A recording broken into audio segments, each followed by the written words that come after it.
I'm Alison Chandra. I'm the science director of Heterotaxy Connection. I am so thrilled that we are all here together, that we, like Tom said, that we're co-learning, that we are bringing families and clinicians together. It's so important. I am both a family and a clinician. I'm a pediatric nurse. I have been for 20 years. Probably most importantly, though, I'm Ethan's mom. If you see a kid with bright pink hair, that's my kid. He's 11 years old. He loves Lego and Minecraft and spiders. And it's a joy and a privilege to be his parent and to get to share with you a little bit about our journey. And also just to echo some of the things that Samantha was talking about, sort of lessons that we hope as families that you as clinicians can carry into your practice to make care better for all families.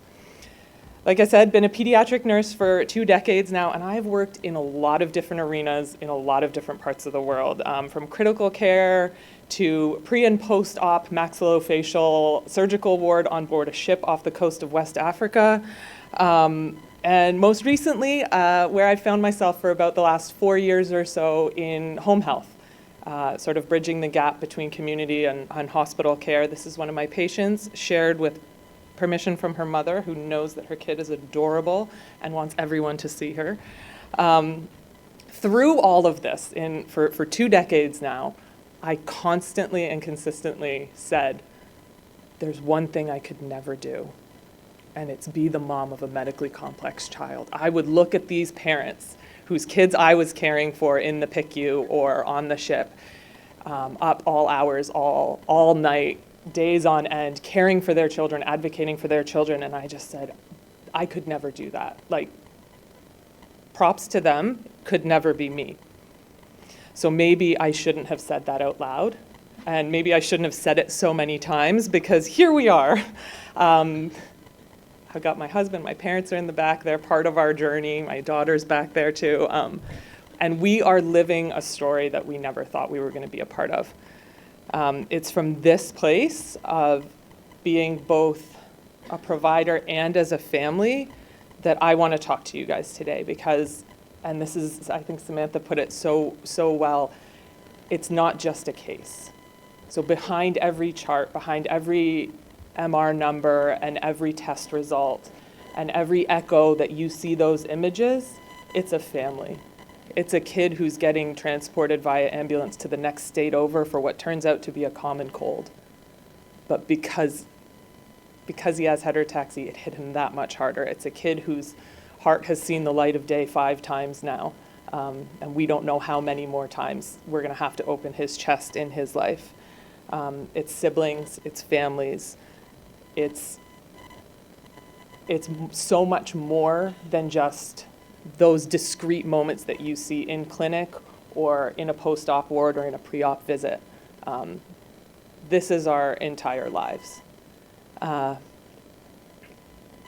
Diagnosis day is a day. We say it in all capitals in the heterotaxy community. It's bolded in bold font, Diagnosis Day. It's a watershed for every single family. Everything changes. Everything is distilled and repackaged into before and after when you hear that diagnosis. For many of us, it is prenatally, and I think the lucky ones of us, it is prenatally. Like we heard before, that really can help guide postnatal care and having the right team in place. Some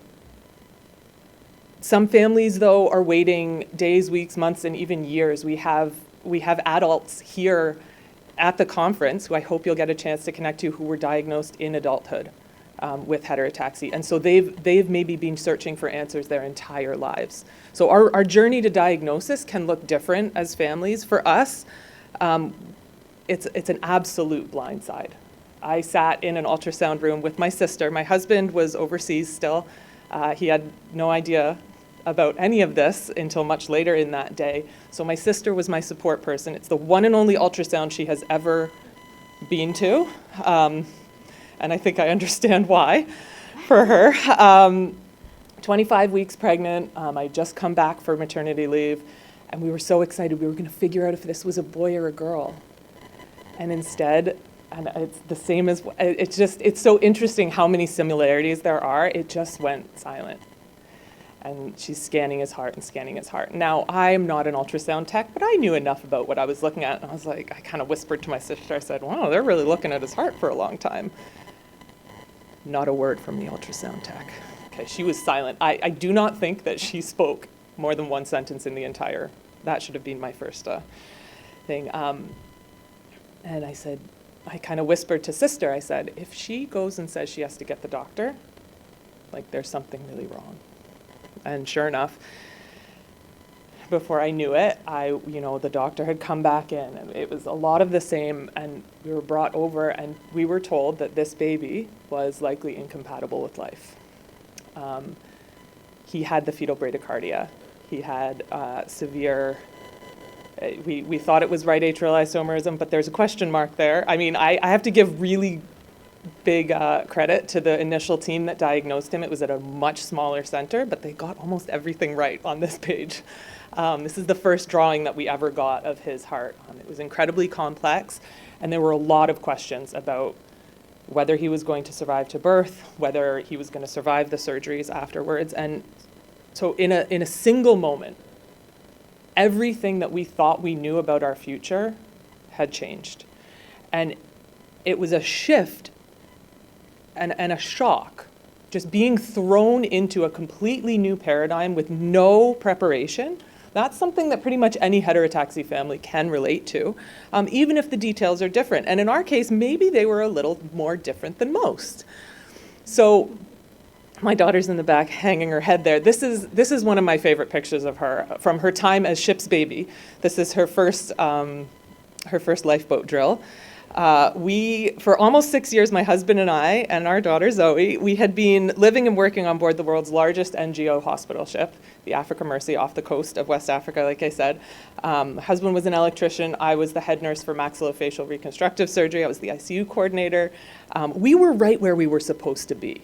You know, everything made sense. We had a clear purpose, a clear goal. We were serving the underserved. And then I came home for maternity leave, and that entire life path changed. Instead of heading back up the gangway after maternity leave, we found ourselves navigating a maze of hospital hallways and medical appointments and health insurance. And maybe that paradigm shift isn't quite so drastic from sea to land for every heterotaxy family, but every family undergoes the experience of having their entire life reshaped by a diagnosis. You as clinicians, you're diagnosticians a lot, like you're giving diagnoses, and that's a moment in your day. It is an entire reshaping of a life for the families that are on the receiving end of that diagnosis. And we don't need it to reshape your entire lives, but just the awareness of how drastic that change is going to be for our families is really, really important. Trying to learn this new medical language, trying to manage complex care, trying to rebuild a future from these pieces that are just shattered beyond anything that you can really recognize. So I'm gonna preach at you real quick, and I'm gonna give you 4 things to hang on to, and I wanna see you taking notes, and I wanna see you taking this back to your practice, okay? Class is in session.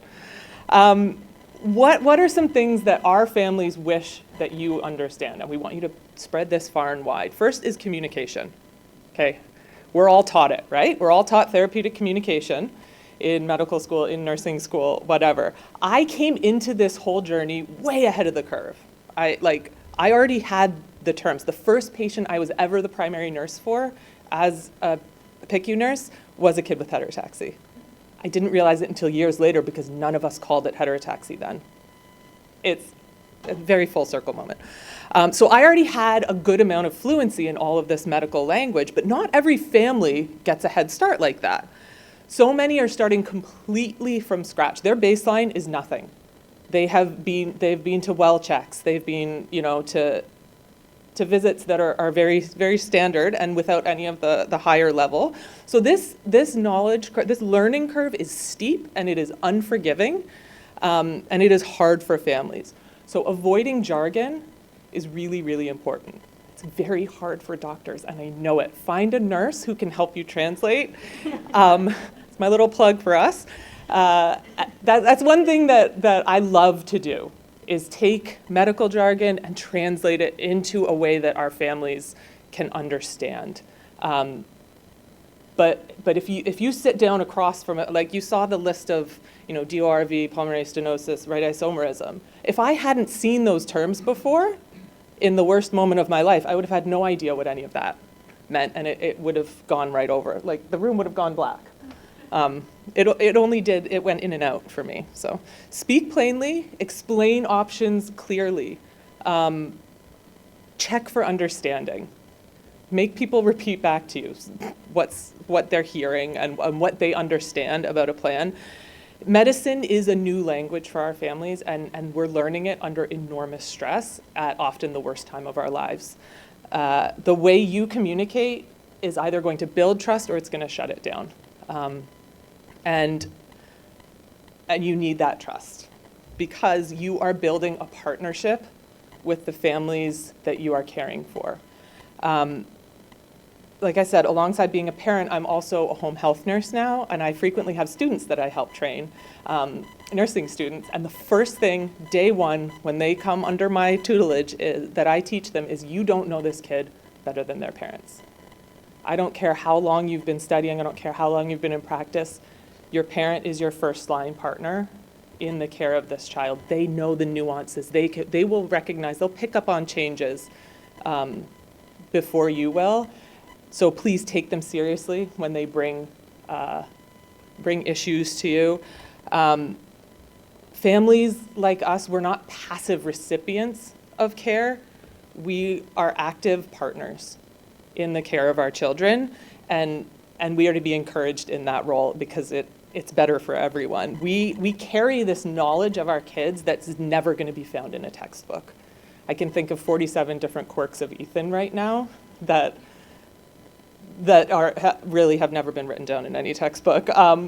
If you come to a family and say, hey, we're noticing this, what have you seen? What have you seen day to day? Because you're living with this kid every day, not just seeing them at one discrete point in an office. That's not you giving up your authority. That's not you ceding any authority in this relationship. It's building stronger care. It's building better care together.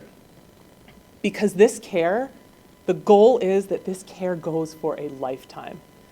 We heard early on that our kids weren't going to make it, that we should terminate, that they were incompatible with life. But we've also heard this morning already, the statistics are better than that. Our kids are surviving, our kids are thriving in their lives. And so this relationship, we're planning on it being forever. We're planning on aging out of pediatric care and going to the adult world. Like, that's what we're looking forward to right now. So that continuity of care is really important. We are the keepers of our children's history. And so if you're able to see us as families, as this keepers, not just a, I feel like I'm repeating myself, but it's so important. We're not just a case. We're not just a medical record number. We are a family who's navigating an incredibly complex journey. And just having that in perspective of this is what's happening on the other side of that bed is really going to help build that trust. My son's cardiologist comes in with new spider facts for him every time that she sees him. She says, oh, well, I learned this about a spider. It gets him right away. Like, he opens right up. Oh yeah, she knows about spiders and she knows about me, And the last one is compassion. Compassion doesn't have to be big, grand gestures and letting a family sob on your shoulder for 45 minutes while you're trying to get to your next appointment. It's just checking in, like Samantha said. Checking in, how are you, not just as a caregiver, how's your life as a person? How is your mental health? Just seeing the humanity and not just the science and not just the medicine, but the humanity in the families like ours. It really makes a huge difference between a family leaving an appointment feeling invisible and a family feeling seen and empowered to advocate for their child and to go on and to really be the best caregivers possible. So you take one thing, well, I gave you 4, but one thing from this talk, let it be this. Listening to families and treating us as equal partners in the care of our children isn't going above and beyond. It's just good medicine.